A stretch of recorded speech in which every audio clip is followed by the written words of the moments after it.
नमस्कार। आज हम एक बहुत ही दिलचस्प चीज पर बात करने वाले हैं। हाँ। माइक्रोसॉफ्ट का माजुराना 1 सुना है आपने इसके बारे में? एक प्रोटोटाइप क्वांटम प्रोसेसर। हाँ बिल्कुल, माजुराना 1 काफी चर्चा में है आजकल। तो हमारे पास एक लेख है जो इसे समझाता है और हमारा इरादा है कि इस जटिल तकनीक को थोड़ा खोलकर देखें, समझें कि इसमें क्या खास है। बिल्कुल, कोशिश करते हैं इसे आसान बनाने की। तो चलिए सीधे मुद्दे पर आते हैं। ये माजुराना 1 आखिर है क्या चीज?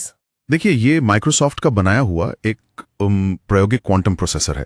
एक्सपेरिमेंटल स्टेज में है अभी। अच्छा। और इसकी सबसे खास बात है कि ये टोपोलॉजिकल क्विबिट्स नाम की चीज इस्तेमाल करता है। टोपोलॉजिकल क्विबिट्स ये क्या होते हैं? ये मेजराना जीरो मोड्स कहे जाने वाले कुछ खास तरह के कणों पर आधारित होते हैं। माजुराना जीरो मोड्स, ये तो काफी टेक्निकल लग रहा है। हाँ है तो, पर मूल बात यह है कि ये IBM या गूगल जो पारंपरिक क्यूबिट्स इस्तेमाल कर रहे हैं उनसे अलग हैं। अच्छा, तो ये अलग कैसे हैं? मतलब माइक्रोसॉफ्ट अलग क्यों कर रहा है? हाँ देखिए, यहाँ रणनीति का फर्क है। जहाँ कई दूसरी कंपनियां मतलब ज्यादा से ज्यादा क्यूबिट्स बनाने पर जोर दे रही हैं। हाँ, वो क्यूबिट रेस वाली बात। बिल्कुल, वहीं माइक्रोसॉफ्ट ने शुरू से ही एक अलग दांव खेला है। वो एक ऐसा क्वांटम कंप्यूटर बनाना चाहते हैं जो ज्यादा स्थिर हो। स्थिर? हाँ, स्थिर, और जिसे आसानी से बढ़ाया जा सके, मतलब स्केलेबल हो, और जिसमें गलतियां कम हो, एरर रेजिस्टेंट।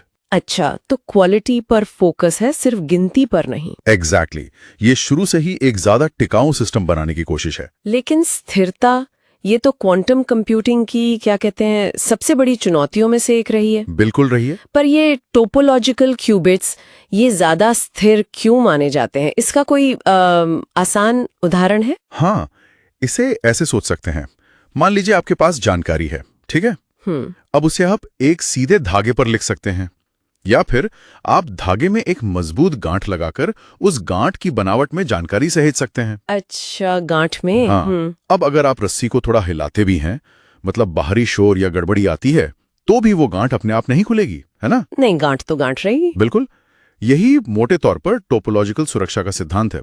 जानकारी क्यूबिट की बनावट या टोपोलॉजी में सुरक्षित रहती है, बाहरी छोटी मोटी गड़बड़ियों से काफी हद तक बची रहती है। ओके, इससे फर्क क्या पड़ता है? फर्क ये पड़ता है कि ये क्यूबिट्स क्वांटम जानकारी को ज्यादा देर तक बनाए रख सकते हैं, मतलब उनका कोहेरेंस टाइम लंबा होता है। जिससे ज्यादा जटिल गणनाएं हो सकती हैं। हाँ बिल्कुल, ज्यादा गहरी, ज्यादा लंबी गणनाएं संभव हो पाती हैं। समझ गई। तो इस स्थिरता के अलावा और क्या फायदे हैं इसके? मतलब माइक्रोसॉफ्ट का ये दांव इतना अहम क्यों है? इसके फायदे कई हैं और वो काफी बड़े हो सकते हैं। एक तो जैसा हमने कहा, त्रुटि प्रतिरोध, मतलब बाहरी शोर का कम असर। हाँ, वो स्थिरता। दूसरा, स्केलेबिलिटी। सिद्धांत यह है कि इस डिजाइन से ज्यादा क्यूबिट्स जोड़ना शायद आसान हो, कम तामझाम के साथ। कम तामझाम मतलब? कम ओवरहेड, कम अतिरिक्त जटिलता। तीसरा, और यह बहुत महत्वपूर्ण है, कम त्रुटि सुधार। अच्छा, वो कैसे? क्योंकि ये क्यूबिट्स खुद ही ज्यादा स्थिर हैं, तो उन्हें गलतियां सुधारने के लिए उतने अतिरिक्त मददगार क्यूबिट्स की जरूरत नहीं पड़ती जितनी दूसरे सिस्टम्स में होती है। ये एक बहुत बड़ा फायदा हो सकता है। ये तो बड़ी बात है। हाँ, फिर चौथा, लंबा सुसंगतता समय, जिसकी हमने बात की। क्वांटम अवस्था ज्यादा देर बनी रहती है। ठीक है। और अंत में शायद हार्डवेयर दक्षता। हो सकता है कि भरोसेमंद क्वांटम कंप्यूटर बनाने के लिए कम भौतिक पुर्जों की जरूरत पड़े। सुनने में तो ये मतलब कमाल का लग रहा है। ज्यादा स्थिर, ज्यादा स्केलेबल, कम सिरदर्द।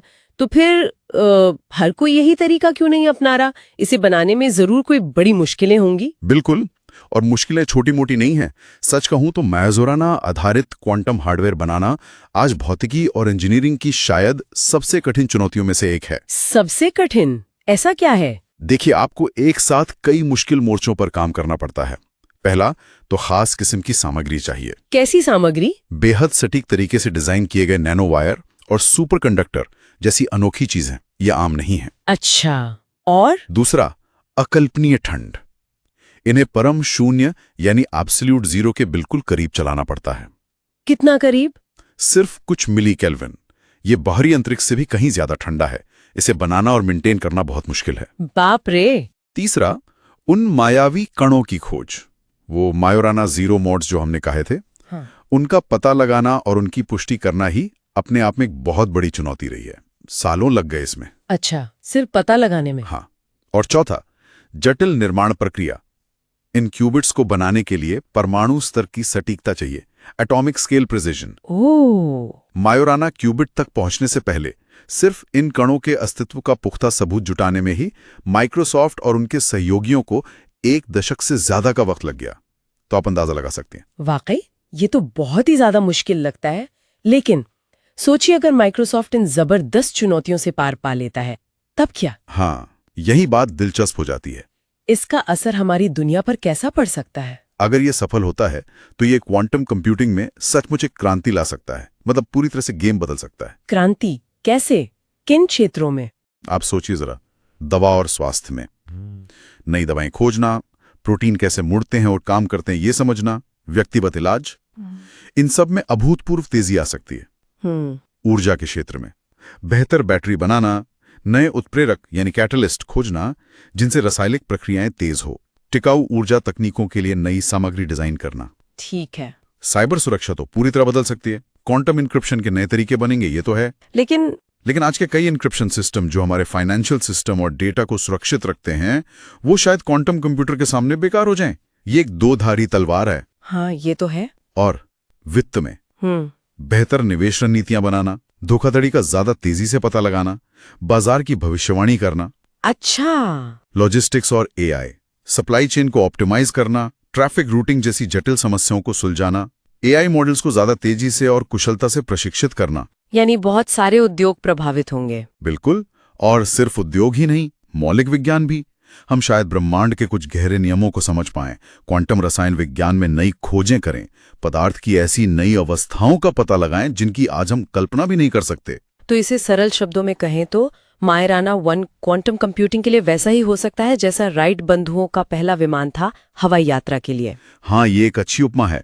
एक अवधारणा का सबूत, एक प्रूफ ऑफ कॉन्सेप्ट, जो अगर काम कर गया तो संभावनाओं का एक पूरा नया युग खोल सकता है। अगर माइक्रोसॉफ्ट का ये नजरिया कामयाब होता है तो क्वांटम कंप्यूटिंग कहीं ज्यादा व्यवहारिक और शक्तिशाली बन जाएगी। हाँ, और उन समस्याओं को हल करने लायक बन जाएगी जो आज के सबसे शक्तिशाली सुपर कंप्यूटरों के लिए भी असंभव हैं। तो कुल मिलाकर मायराना 1 क्या है? ये क्वांटम कंप्यूटिंग के एक अलग, शायद ज्यादा मुश्किल रास्ते पर चला गया एक ऊंचा दांव है। बिल्कुल, हाई रिस्क हाई रिवॉर्ड, जिसमें जोखिम बहुत है, लेकिन अगर सफल हुए तो इनाम भी उतना ही बड़ा हो सकता है। और ये रास्ता शुरू से ही स्थिरता और बड़े पैमाने पर काम करने की क्षमता यानी स्केलेबिलिटी पर केंद्रित है। हाँ, जो कि क्वांटम कंप्यूटिंग को असल दुनिया में उपयोगी बनाने के लिए शायद सबसे जरूरी चीजें हैं। और ये एक अहम सवाल भी खड़ा करता है सोचने के लिए। क्या सवाल? अगर ये टोपोलॉजिकल तरीका वाकई काम कर जाता है और क्वांटम कंप्यूटिंग की अपार शक्ति को स्थिरता के साथ जोड़ देता है, तो ये न सिर्फ उद्योगों को कैसे बदलेगा, हाँ, बल्कि शायद प्रकृति की जो जटिल प्रणालियां हैं, जैसे जीवन कैसे काम करता है, मौसम का पूर्वानुमान या शायद ब्रह्मांड की संरचना, इनके बारे में हमारी जो बुनियादी समझ है उसे भी कैसे नया आकार देगा। वाओ, ये तो काफी गहरा विचार है। हाँ, ये सोचने वाली बात है कि हम शायद उन चीजों को समझने लगे जिन्हें हम आज समझ ही नहीं पाते।